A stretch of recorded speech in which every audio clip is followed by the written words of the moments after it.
Welcome to a new edition of WION podcast. Now, India-Germany share close relationship. This is a month with big developments, whether it's the big business meeting or visit of the German Chancellor. With me is the Director General of the Indo-German Chamber of Commerce. So, welcome to WION.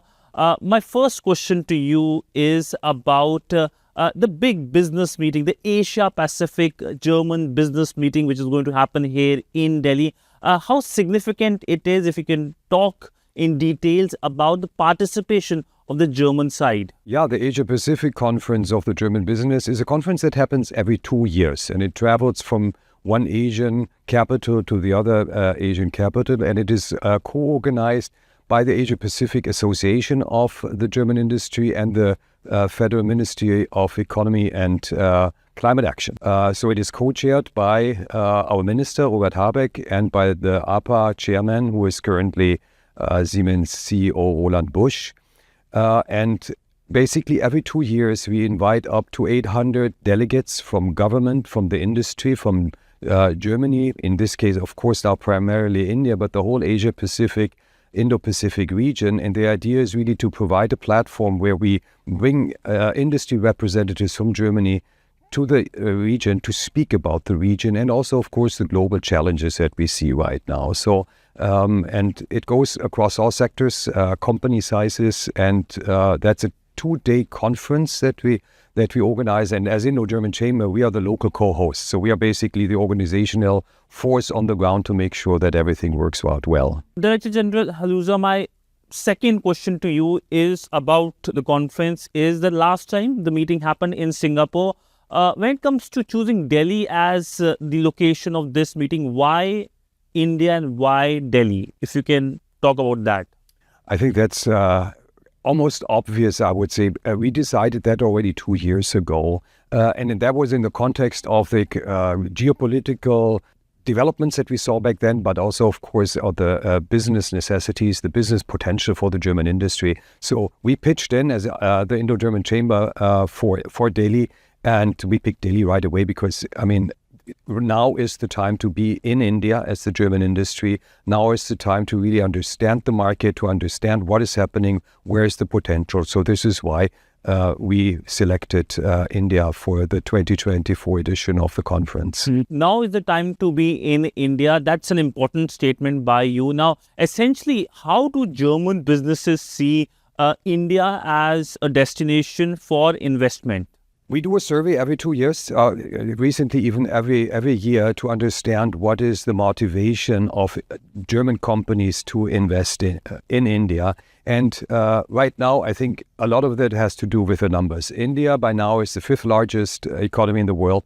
It is the fastest growing major economy in the world, a young aspirational society. And that all basically adds up to say we have to look at India. We cannot avoid it. It would be naive to not look at India to see what are the business potentials there. And you see that across all different sectors, where we speak about automotive, whether we speak about chemicals, pharmaceuticals, machine tools, medical technology. Of course, right now also the topic of renewable energies plays a big role in the bilateral discussions and business discussions as well as governmental discussions. So German companies look at India as an investment destination for the local market, because obviously the local market is very attractive, but increasingly also as a location for R&D facilities to tap into the existing talent pool in India. I mean, GCC, I think, is the term that is being used in India, global capability centers, to have access to that pool and access to talents that we are lacking in Germany now. And this is what makes it so interesting, that it's not only the local market, it is only the resources that you can then use to grow your global business. Also, political stability. We have a government now which is in its 3rd term, and this is for the first time after decades that India has got a 3rd consecutive term for the same government, for the same Prime Minister as well. So if we can talk about the political leadership, the Indian Prime Minister's role in terms of the investment policies. Definitely political stability is a factor that is weighted rated very highly by investors, because they want to know that if they invest today, that for the next 5 years, 10 years, the regulatory framework, the political framework will be the same. And I think that pays out very well for India right now, that there is a third term, because we know that we will see continuity. Even if there is now a coalition government in place, we understand as the industry that the priority areas will be the same. There will be a lot of additional investment in the infrastructure, physical infrastructure, digital infrastructure, which is something that we as Germany look at primarily because we don't have it on the same level at this moment in time. But also in terms of looking into the workforce. I think there's now an increasing focus of the government into how do we skill up the workforce so that the industrial employment can be created in India. That is, of course, very much needed in India to become a production hub and an export hub for the world. And I think when you look at all of this, continuity is definitely something that works well with investors, and that makes them feel as safe as you can be at this point in time in the world. So when it comes to India versus China, which is the country that the German businesses prefer when it comes to investing? I know it's a relative question, can be a kind of tricky one as well. But if you can talk about your view, we know that there cannot be another China, but essentially India is the 5th largest economy, looking to become the 3rd largest economy. So essentially, what's the perspective by the German businesses? I think the first important point is for the business to see, and that's the way I always say it, India is India. India cannot and should not be a second China when it comes to that. And of course now the companies look at alternative investment destinations in Asia, and when they look at it, they see that the economy grows fast. It's one of the, in India, as you pointed out, it's number 5 already in terms of the economic size. It's the largest growing, or the fastest growing large major economy in the world, has a young aspirational society. So it is obvious and very clear that India is going to grow over the next couple of years.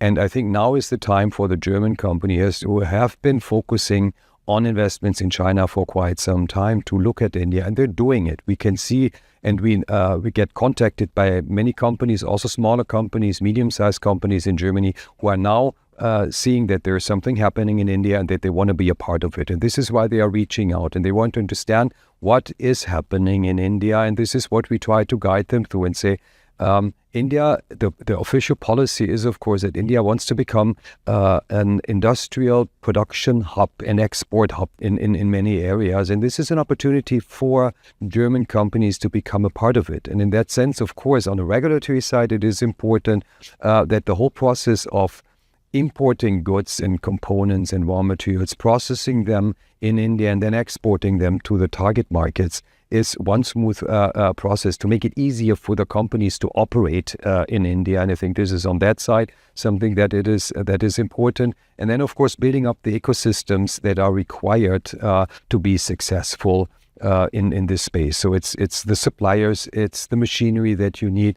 And that is what we see happening across many different sectors in India, and this is what we're telling, and that German companies continuously or increasingly see that this is happening. This is why they are looking at investments in India, and this is why they come to us and say, "Can you help us to better understand, of course, also what is happening in the economy in India at this moment?" You have pointed out the positive attributes of Indian economy and why businesses should come here, but obviously, there are other aspects as well. You have been pointing to regulatory issues as well. So, if you can point to the challenges when it comes to investing in India, we have risen up fast in the World Bank ranking, but of course, there is always a but. So, if you can talk about that but. There's always a but. Yes, I think we Germans are good at that, to find the but. No, but seriously, absolutely correct. India has improved a lot and is continuing to improve. I'm certain about that. When we look at it, of course, when you come from Europe, this is a completely different regulatory framework. You have to get used to it. And this is why it is important to be part of a network that can help you and guide you through this whole process. When we talk to our member companies right now, there's one recurring topic, I would say, that we hear a lot, and that is land acquisition, specifically for smaller companies who don't really have the capacity to go through this process. For them, that is a headache and continues to be a headache.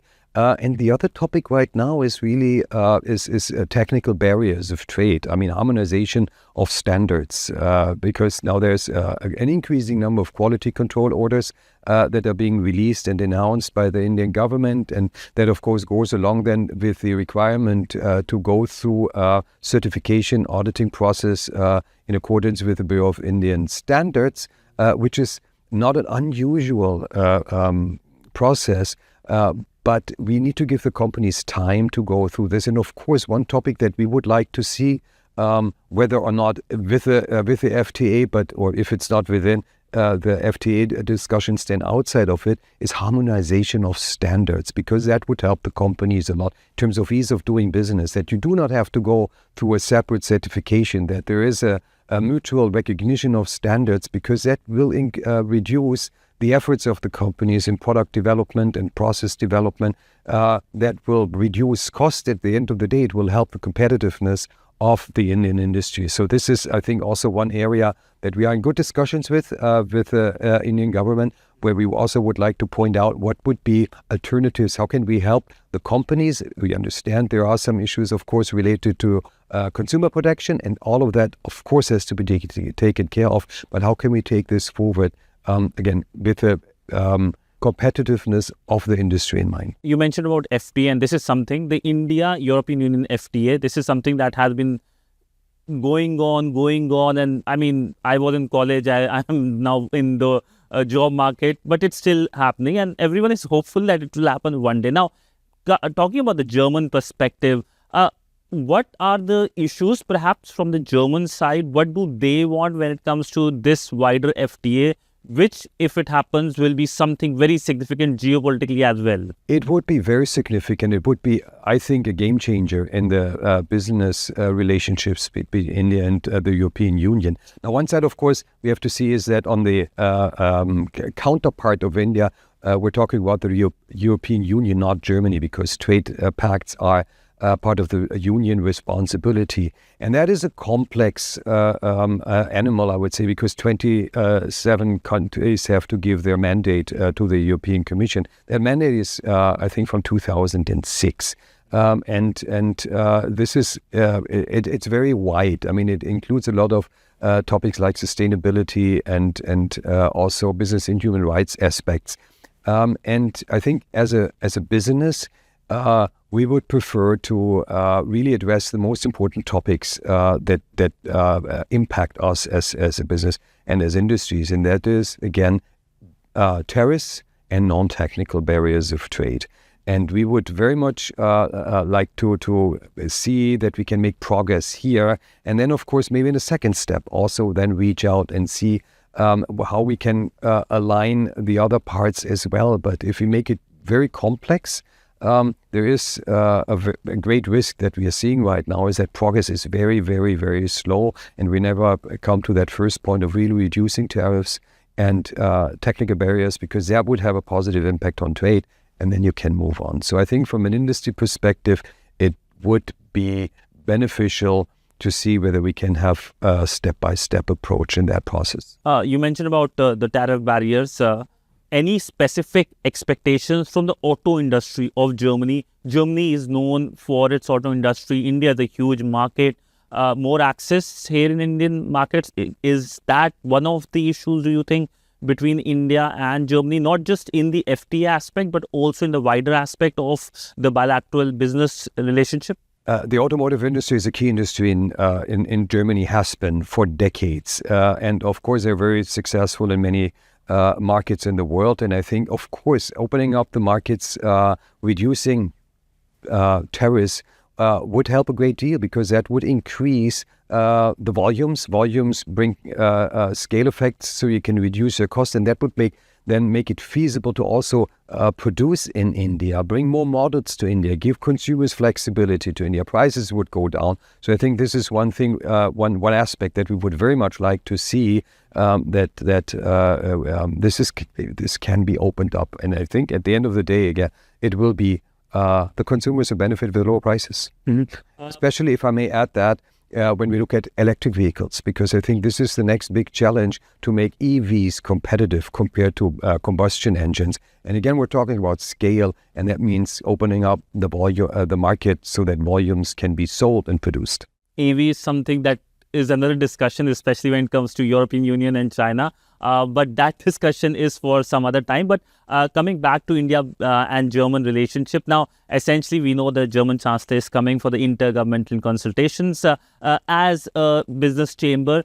Any specific recommendations, hopes, expectations from the talks? Any recommendations have you given in terms of the businesses, how things can be more interlinked and there can be ease for both sides? I think that most of the topics that we would, of course, like to see on the agenda are the ones that I just mentioned. There are two more aspects, I think, or two more topics that I believe will be part of the discussions. One definitely is the collaboration on renewable energies and the transformation to a carbon neutral economy, because both countries have very similar challenges, the dependency on fossil fuels at the moment. So then bringing together technology and funding. I think just recently at RE Invest, the two governments launched a platform to bring together the technology, the stakeholders from that side, as well as the funding. And that hopefully will be one point that can be taken forward. And the other one definitely is skilling and training. Germany has one of the most advanced or the best technical vocational training systems in the world. And I think with India now having the target to increase the number of industrial employments of industrial jobs, to be competitive with other countries at large, we need an educated a skilled workforce. And I think it would be great to see that collaboration to go deeper in the area of skilling and training, because also Germany is suffering from a lack of labor. So what we could actually do is skill young Indians on the basis of that German vocational training system and give them the choice to be here to work for the Indian industry or go to Germany and at least work there for a couple of years, because if the education is harmonized, they could have both options. And that is something that we as a chamber work on a lot, and we hope that, of course, that will be part of the agenda as well to take that forward, because I think both countries, as well as the young Indians, would actually benefit from a close collaboration in that area of skilling and training. So you raise an important point, skilling. Now, essentially, there's a big debate when it comes to immigration in Germany. We know the aspects. There are issues, challenges. But where does the Indian diaspora fits in? Because I have been engaging with the German side, and one thing I have learned from them is that they welcome the Indians for being someone who absorb in the society, take skills, and also give back to the society. So if you can talk about the Indian diaspora's role in terms of enriching the German society, and of course, how the Germans see Indians as immigrants. When it comes to the important discussion of migration, I think one thing or two things have to be kept separately. This is illegal migration and legal migration. And Indian migration definitely falls under the legal migration. Basically, in Germany, we have a lack of skilled labor in almost every industry, whether it's the medical sector, whether it is hospitality, whether it's the industry, you name it. We need skilled migration into Germany. And what you see when you look specifically at the Indian diaspora, first of all, Indians already make out with almost 50,000 students, make up for the largest student group in Germany. So that is a plus, because then, it's young, you integrate much easier. I mean, when you're at university and you hang out with your co-students, that's the best way of getting integrated to start with.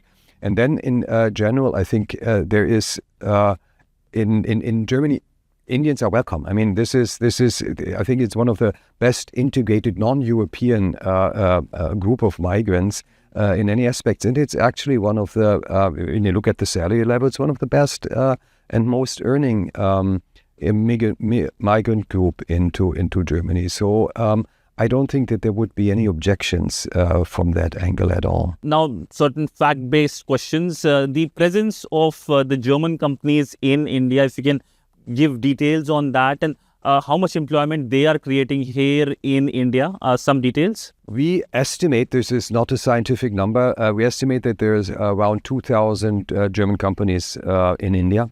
And this, therefore, also the employment, the direct employment is difficult to judge. Indirect is probably even more. We estimate that it's about 700,000 jobs that are being or having been created by the German industry in the country. Essentially, what's the outlook in terms of investments by the German companies? How much investments they are planning to invest here in India? I'm pretty sure some numbers will be announced later this month when the meeting happens, the Asia Pacific meeting. But currently, what's the estimate? There is no estimate in numbers, because what we see is that many of the companies are already here. So they're reinvesting basically their profits that they are generating in India already. And then we have many smaller companies coming to India, and they're basically approaching the market in steps. So they start maybe with a small office, then it's a small assembly facility, then it's a production facility, and they invest step by step. So at the end of the day, they will invest significant money, and they will generate significant employment in India. But it's not like that there's one number that we can up with, because it's a whole number of small investments and follow-up investments that are happening. Well, on that note, thank you so much, sir, for speaking to WION. It was lovely speaking to you and getting a hang of how the German businesses see India as an investment destination. Thank you so much, sir. Thank you very much.